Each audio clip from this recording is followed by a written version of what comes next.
Welcome, everybody. We'll give it a few minutes to let people join till we have quorum. Yan, glad to see that you're there. I think you're the one presenting today, right?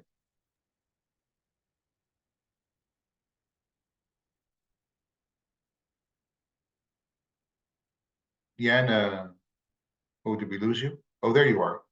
Hi, you're on mute, but we'll give everyone a few minutes to join, and then I have a few announcements, and then we'll pass it over to you. Sure. I think it's the first time we're meeting. Where are you based, Yan? I'm based in San Jose. Oh, okay, great. So you're not getting up in the middle of the night to give this talk. Yeah. How about you? I'm in Ottawa, Canada, so it's just 11 a.m. Oh, okay. Not bad.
Okay, we're just a couple minutes past the hour. I'm going to give it another minute, and then I will. I just have a few announcements to share with everyone, and then we can get started.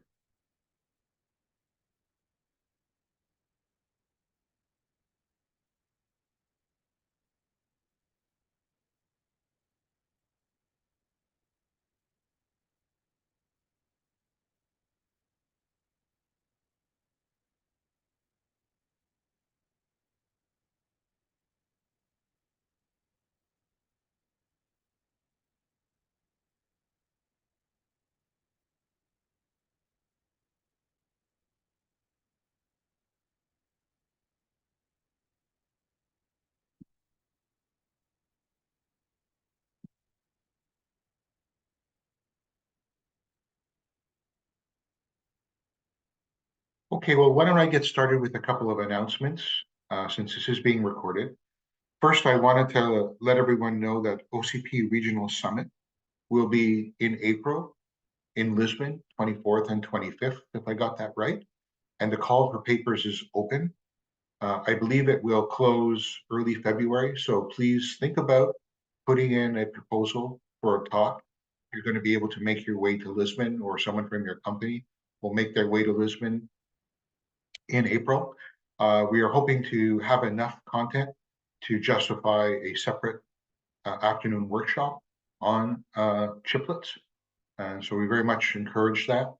The other thing I wanted to let everyone know is we are going to be, OCP will be having a significant presence at the Chiplet Summit that is in early February in Santa Clara. And we will be organizing a tutorial as we did last year. So we'll be tapping some of you to potentially participate in the tutorial. Boppy and I are working on the agenda now, and it should be published very shortly at the Chiplet Summit website. Those are the two big events that I could think of for around chiplets that we'll be engaged in. So again, please think about putting in a proposal for a paper for Lisbon, and stay tuned on news about the tutorial being organized around the open chiplet economy at the Chiplet Summit in February. So with that, I think we have quorum in terms of those that are going to join today. So Yan, why don't you go ahead and take it away? You should have permission to share your screen. Yeah, thank you. Let me share my screen.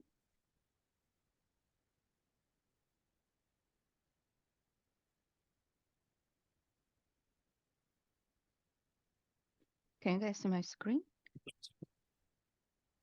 Okay. Perfect. Thank So you. yeah, thank you. So today I'm going to share the presentation I shared in OCP 2023 in October. The title of the presentation is Advanced Package Technologies for Chiplet and for chiplet adoption and memory integration in HPC and AI applications. Let me give me. So we are a group located in San Jose from a group called Advanced Packaging, a newly formed business group in Samsung. Let's go to next page. This slide shows the outline of my talk. First, we're going to talk about introductions and backgrounds. And then we will talk about the advanced packaging turnkey solutions provided by Advanced Packaging Group in Samsung. Last but not the least, we will talk about some future trends and insights. So you can see that on the graph on the left side on the slide shows the Moore's law is nothing but number of transistors will double every roughly 2 years, right? So this graph pretty much demonstrates the market need of ever faster, better performance of device since it was invented. Right? But on the right hand side, you could see that this graph demonstrates the challenges for silicon level scaling and yielding, right, which is the traditional way to improve the performance by shrinking the transistor size. You can see that on the horizontal graph is the silicon node, and the vertical one, it is normalized yield. This is just for a relatively small yield, 250 millimeter square die, relatively small die, right? So you can see that the cost increase dramatically, right, once it goes to the advanced node. So getting better and some kind of device using the traditional way, it's just getting very costly recently. And that's why advanced packaging basically it's a trend for industry right now because it can enable the chiplet integration. It can enable heterogeneous integration. You don't have to use all the chiplets with the advanced node. You can pick and choose, right? And then you can also enable die stacking. So this slide illustrates a little bit more of why we need advanced packaging. On the left side, you can see that instead of yield a big advanced node, right, which is very costly and sometimes even impossible, right? You can do high yield, but with much smaller chips for the advanced node, and then you can also having a relatively bigger but matured node, and then also some other chiplets in, right? In the middle, also illustrate that you can reuse your design, right? And then you can mix and match them, right? And then on the right hand side, this also illustrates die stacking. So you pretty much can stack everything together, right? You can stack your matured node, advanced node, and then your memory, stack them together. That will reduce your footprint of the device, right? This slide demonstrate some technical and logistic challenges we are facing when we're trying to do this chiplet integration, right? first of all, we have to realize we need a co-design, right? Multi-domain co-design, especially the power and the signal routing when we design advanced packages. The second one is the thermal management, which is very critical for 2.5D and then 3D packaging. Sometimes it can even kill a project because of poor thermal management, right? And the third one is we have to facilitate industry open for, platforms and then standardizations, right? So currently we have UCIe, a bunch of wire, HBI, etc., but still need lots of work to do to be able to facilitate that. Last but not least is the establish and then clarify agreements, especially on security, responsibility in yield, no good die, quality and reliability. Because in most cases, we have to integrate chips from different foundries, memory from different vendors, and who's taking care of which, right? Those agreements need to be clarified. This slide shows some background and especially on the technical side, right? On the interconnects. So you can see on the graph here. So this is the bump pitch. Bump is the interconnects that connect the die. Yeah, go ahead. Yeah. Any questions, Shoab? Okay. If not, and then the vertical one is the density of the bumps, right? So you can see that right now we're roughly at 40 micron-ish, right, for die-to-die micro bump interconnects. But the bump pitch shrinking and bump size are shrinking, and then we have millions of bumps right now in the device. If not right now, it's roughly in the near future. So basically, for the bump pitch larger than 20 micron, industry typically use solder-based micro bump, which can be processed using thermocompressive bonding, right? On the right-hand side shows some typical pictures, and you can see through silicon via micro bump, right? And connect the die to die, stack to die together, right?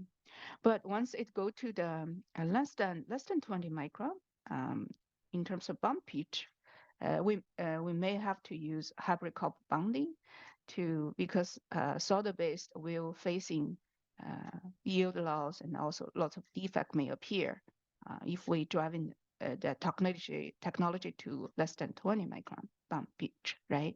So hybrid copper bonding, this shows a typical picture. So you can see that instead of having solder-based jump, we can directly bond copper to copper together using hybrid copper bonding process, right? Sometimes people call it gapless, so because there's no gap, no underfill, so they have lots of advantage, especially thermal advantage, and then the density will dramatically improve for the bump density, right? So this slide also demonstrate some trends in packaging, because of the recent advance in AI applications. You can see that those performers and then the AI markets, they're driving bigger and bigger packages to put more chiplet and HBM in the same package. You can see in the beginning, people typically having only 2 HBM, 1 ASIC, right, on one package, and then 4 HBM, 8 HBM. Right now we are seeing 12 HBM. And then what about the future, right? So we will face tremendous challenges by going to bigger packages, which means that we need to have innovation about memory integration. Right now, we heavily rely on silicon interposer-based 2.5D, right? So we need more. We need better solutions, right? So this slide demonstrates some advanced packaging AVP team in Samsung.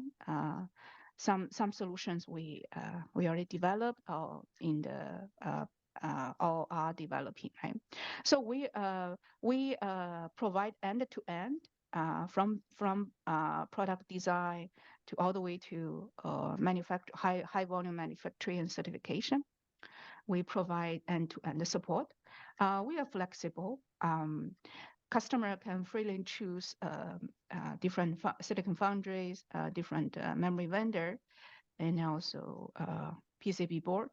We provide flexible support, and we are synergy because if it's within Samsung umbrella companies, we could work with partners, foundry and memory partners freely inside the Samsung. If it's other foundry and then other memory vendors, we can work through customer. And then we also have a good ecosystem to pretty much all partners to support our customers, right? So this slides demonstrate some package solutions we provided to our HPC and AI customers.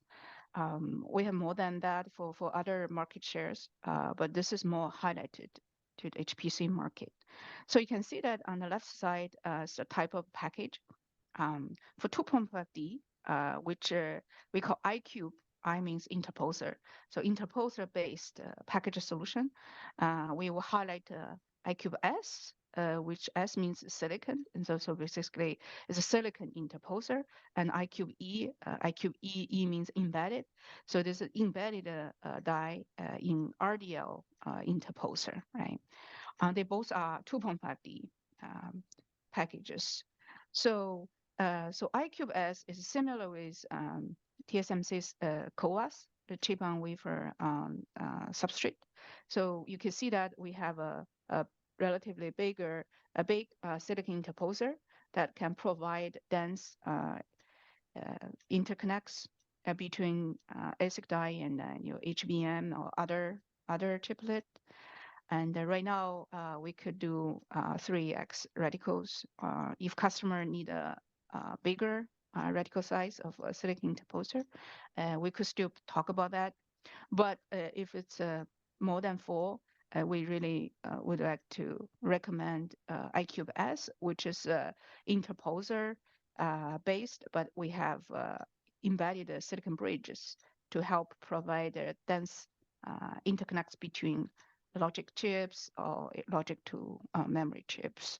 And then RDL itself, the routing is also denser than the organic substrate. It can be 2 micron for the trace. But in this bridge, silicon bridge, because it's a silicon, it could be sub-micron, right, interconnect. So we also provide 3D package solutions. X cubes are 3D package solutions. So for 3D packages, we have 2 options. If the bump pitch is larger than 20 micron, we recommend a TCB-based, right, solder-based solution because it's matured, right? And then already technology already ready. So right now the bump pitch is 25 micron, but in the future we can go to 21. But if it's smaller than that, we would recommend use the newly developed HCB, hybrid copper bond technology. Currently, we provide a 4 micron bump pitch, and in the future, bump pitch will shrink. Okay. This page just to demonstrate using the thermal simulation to demonstrate our support. We also support other simulations, but thermal is one of the key challenges. So you can see that we developed state-of-the-art thermal capabilities that can support our customer from the floor plan very beginning, right? So let this slide talk about the future trends. We talk about packaging getting bigger and bigger. We need to go to 3D so that we can save the footprint, right? So you can see that on the left, it one of the solutions. So instead of having HBM, which have DRAM die stack a buffer die, and then we singulate them and we sell to a customer. Customer need to put it in silicon interposer, and then silicon interposer connects HBM to logic, right? Instead of doing that, how about we directly stack our DRAM dies on top of a logic die? But the logic die also include some of the buffer die function, so that we save the footprint, right? So and also this is just the simulation results. It's 40% more power efficiency compared with the 2.5D solution, and then 10% less latency, right? On the right-hand side, some shows other solutions like using a cache DRAM instead of the DRAM core die, and then directly stack on top of customer's logic and then buffer die, right? Right. So, and then also the future, also this slide also demonstrate the future trends in terms of the interconnect technology. We do see that the copper to copper bond or hybrid bonding replacing the solder-based TCB bonding technology. Right? So you can see that the left side shows some cross-section image of microbump performed by TCB. They may have to be 20 micron in bump size in the pitch, right? Because it's a solder-based. Less than that, you will having lots of defects. On the right-hand side, you can see that that's the newly developed direct copper to copper bond by HCB. It could be a few micron in bump size and pitch. Compared with TCB bonding, HCB bonding can provide 100 more denser interconnects, up to 150% more bandwidth and 30% more allowable power. Right? So how about after that, right? Because I think the recent advanced in AI really drive the hardware development for HPC, right? So we do see that we do observe the the future trends for photonics, for co-packaged optics, right? So optical interconnects could be a promising approach. Why? Because it could provide exceptionally high bandwidth densities and then ultra low power consumption per bit or per distance. So we do observe two development trends. On the left-hand side, demonstrate one of them, which is optical interface connecting HBM and logic, right? You can use a photonic interposer to do that. On the right-hand side, demonstrate another trend is pretty much the memory disaggregation, right? So you can have your relatively smaller package having just the logic functions, and you have a package just more focused on the memory, right? And then we can connect them through optical I/O, because optical I/O has all this advantage. So you only observe those latencies, right? And then at the same time, you have much bigger bandwidth, right? I think if you have questions, please feel free to contact us. We are in the San Jose area. Right. That's all I have. I think if you have any questions, it's the time uh, to to discuss. Right. Hi, this is Majid. Thanks for the presentation. I think I was at OCP but missed your presentation. So it's good that got it directly here. Couple of questions in terms of you know, advanced versus standard package.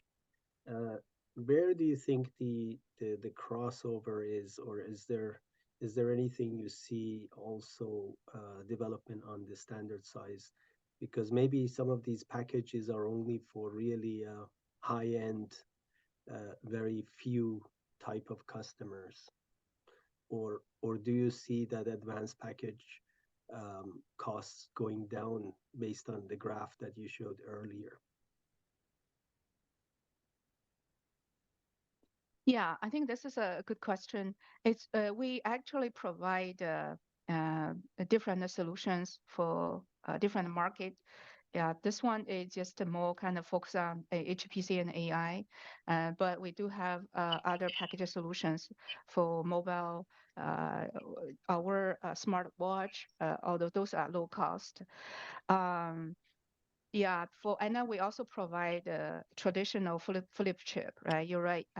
Not every customer need this advanced packaging solution. So advanced packaging mainly right now is driven by HPC and AI because that's the emerging market. For that we need a denser and interconnects to connect the logic and HBM. Um, yeah, Right, because I think in a bunch of wire in some of the people in this call, there is some yeah. discussion around HBM and bunch of wire, Hmm. um,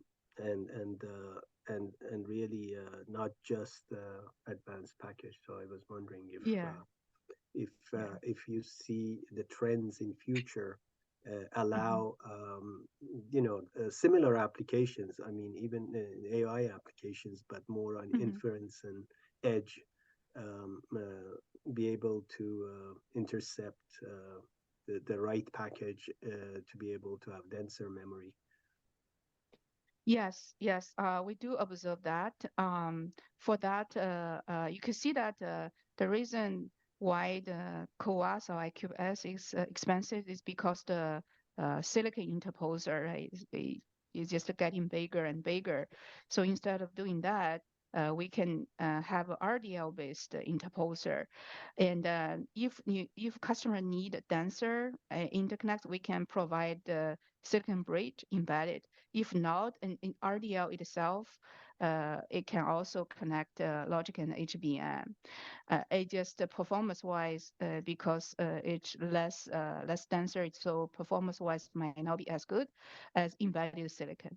But even with embedded silicon and RDL, the price is much cheaper compared with IQS. So this is one of the direction we are developing for AI HPC application, but lower cost. And I then see. also it can also support a bigger packages, like more than 4 radical, right, size. That is some area we are developing. Yeah. Right. And Because for HPC connection, for HBM connection, the routing has some specific requirement. So the package solution has to meet those requirements, like 2 micron trace space, or so on and so forth. Otherwise, there'll be too many layers, and then the performance will go down, right? So. okay, thanks. One question on, sorry, I don't want to be the only one taking your time, but one last question. In terms of 3D trends that you were showing, Mhm. isn't the advantages relatively low? You were saying like 40% only over advantage. Power efficiency. This is just Yeah, a rough estimation. So yeah, yeah, it could be much better. Yeah. because the cost probably is a lot higher, right? Cost because the technology is there. It's more about Hi like there. Can I get logistic. 4 Chibuk, 4 Katuit, and 4 Wealthies? No blue points. 2 comments. Sorry, Nick, do you mind going on mute? Oh, okay. Yeah. Yeah, Right. it's just Sorry, it's just guys. logistic. No Yeah, no problem. Unmuted by problem, mistake. no problem. Yeah, yeah. Cost wise, it's just customized because instead of having standard HBM, we customize the customer's logic die. So we Okay. put buffer the die. So the whole base die or bottom die is advanced node, right? That will be driving the DRAM much faster. So cost-wise, well, not that much. I would say it's more kind of like we have to support our customer, Right, have yeah. to So cost benefit customize is the- justified. Okay, yeah, thanks. Yeah, yeah. Thank you. Great presentation. Mhm. Hey, this is Kevin. Thanks for your presentation.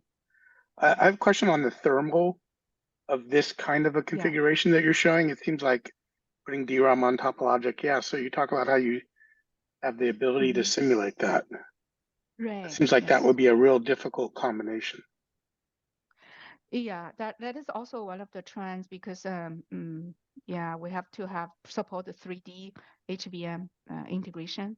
So we found that the thermal management is the key thing. So we have to, yeah, it's very complicated, I would say. Yeah. We are developing a simulation platform for HBM 3D integration. Hmm. And on the previous slide, you were saying the pitch is like 2-2. Can you talk about the difference between Silicon Bridge and RDL? What are the pitches you support in those kind of package technologies? Yes. I didn't highlight that. So you can see that you can see that on this picture. So this one is a RDL. Right? You can zoom in and see if I can zoom. So you can see that this whole thing is RDL, right? If it's RDL interposer, you just don't embed the silicon bridge. So everything will be RDL. Then you have RDL routing to connect your logic and HBM. But the routing for the RDL interposer right now, we support 5-micron line because they have traces, right? Your trace Right. width, right? And then space between traces. So people are talking about 5-micron/5-micron. So line spacing is 5-micron, line or trace width is 5-micron. Yeah, we can go down to 3-micron and then 1-micron, 2-micron, and then and our vendor maybe in the future could enable us to go to less than 2-micron. So those are the routing because that will determine how many routing, right, in one layer Exactly. and how many Right. layer you need, right? So that is very critical. That is eliminated by the lithography in the RDL interposer, right? That's the vendor of our vendor need to enable that. Right? Yep. Yeah. So if you could get to that kind of range, you might not need a silicon bridge. Yeah, you're right. Silicon bridge, but it could still benefit because it's sub-micron, right? Silicon, Sure. 0.4 micron. Yeah. Okay. Thank you. Sure.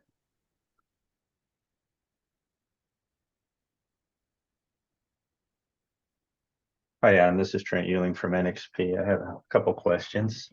The first one was you showed a list of partners for assembly. And so Yeah. what parts of this are actually done in a Samsung fab versus what do you do at the OSATs? Yeah, that's a very good question. All of this are in-house. We Samsung AVP basically in-house can do that. But we also enable our OSATs to do that if the OSAT is our partner. Because why? Because sometimes we have a capacity issue, and then our OSAT can help us, but we kind of like have to certify or enable them to do that. Or sometimes our OSAT is specialized in one area, then we can work together and then enable a new package solution for our customer. So we have we call partner strategic partners in our OSAT. It really depends. But in terms of all this technology, we are capable in-house, right? Yeah, well, so I was looking at the X cube, the copper to copper bonding. Is that also, do you do that all in-house or are any of the OSATs capable of that? I'm not aware of any other OSAT can do that so far. But yeah, right now we can do in-house Xcube because you know HBM4 it is highly likely that we may have to use the TC the XCB because you know, it's just need like for example, if you have to stack 16 DRAM on top of your buffer die, it's just very hard to use TCB, right? You may have to use HCB. So we are developing our first customer definitely will be internal customer, right? Memory customer, HCB, HBM4, right? But it's not decided yet.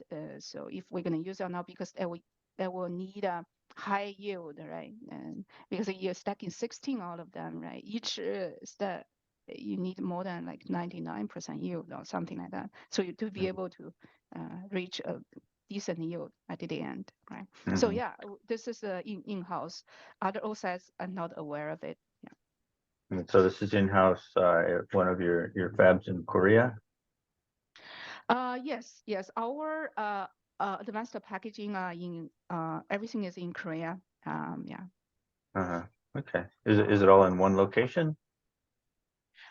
For advanced packaging R&D, only one location. Manufacturing, I'm not so sure. So once we develop, we do transfer to manufacturing department. Yeah. Okay. And then I had a follow-up question on the thermal, your thermal simulation capabilities. So yeah, I see that you have the capabilities. But what about the thermal solutions as far as, you know, packaging solutions? You know, are you also doing, you know, any type of, you know, active cooling or, you know, thermal, you know, liquid cooling channels in the packages and that type of thing, or is it all pretty much standard? You know, just put a heat spreader on the package. Yes. We have R&D to focus on that, and then we do have roadmap for it. That will be in the R&D center in Korea. Yes, we do realize that we need innovative solutions for thermal, including liquid solution, right? Other innovative materials, so on and so forth. Right? Yeah, we have R&D on that. Yeah. Okay, great. Sorry, I just thought of another question. It's okay. No problem. On your partners, I can't remember, did you have memory suppliers listed or memory people who design memory as well? Yes. Basically, Samsung. For Samsung memory, Samsung, we in Samsung device solution, we have Samsung Foundry, Samsung Memory, and then system LSI, and then us, right, newly formed AVP. So we basically, if it's internal, if customer choose Samsung Memory, we work internally. If customer choose other vendors, we can work through customer. We are kind of like an independent business unit. Then we don't have to. We have that flexibility. Yeah. And is Samsung Memory working on an MRAM memory chip that can be, you know, where you could use some of this advanced packaging to include MRAM? I believe. Yeah, I believe they are very advanced. Samsung Memory, they're pretty good. So yeah, if you are interested, maybe I could connect you to a memory person to answer those. Okay, and we may already have connections. I'll check with our non-volatile memory team. Yeah. Okay. Yeah. All right. Thank you. Sure.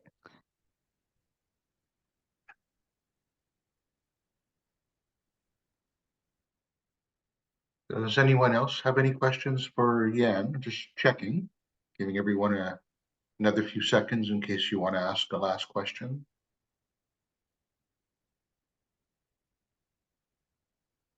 Well, okay, Yan, I think that exhausts the questions. So thank you so much for your presentation. It was very enlightening. And I could see from the number of people that have been on the line and stayed on the line that they really benefited from it. So thank you. Sure. I'm going to open the floor in case anyone else wants to mention anything for the team. Is there anyone else that would like to say anything about any other topic related to ODSA?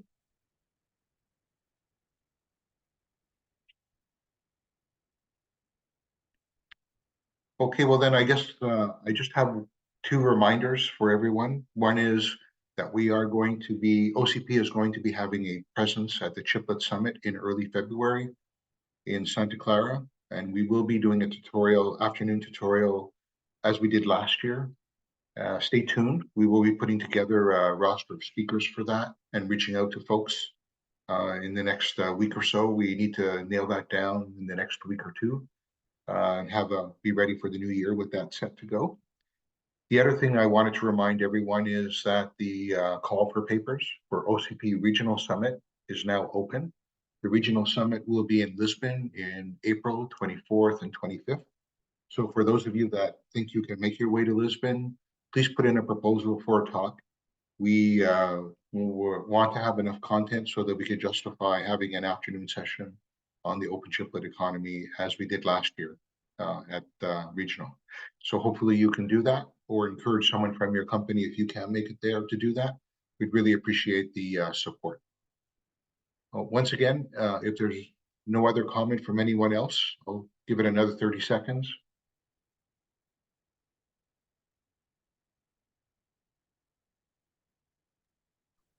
Cliff, I assume the next meeting will be in January? That's a good question. I believe the meeting next week has nothing scheduled, but let me confirm with Boppy and ask him to send out a note on that to everyone, since I'm not 100% sure. Thank you. Okay, everyone. Well, thanks so much. Let me wish you a happy holidays if we don't connect next week. And I look forward to continuing the discussions and collaborations in 2020. Thanks. Bye. Thank you. Thank Bye. you. Thank you. Bye.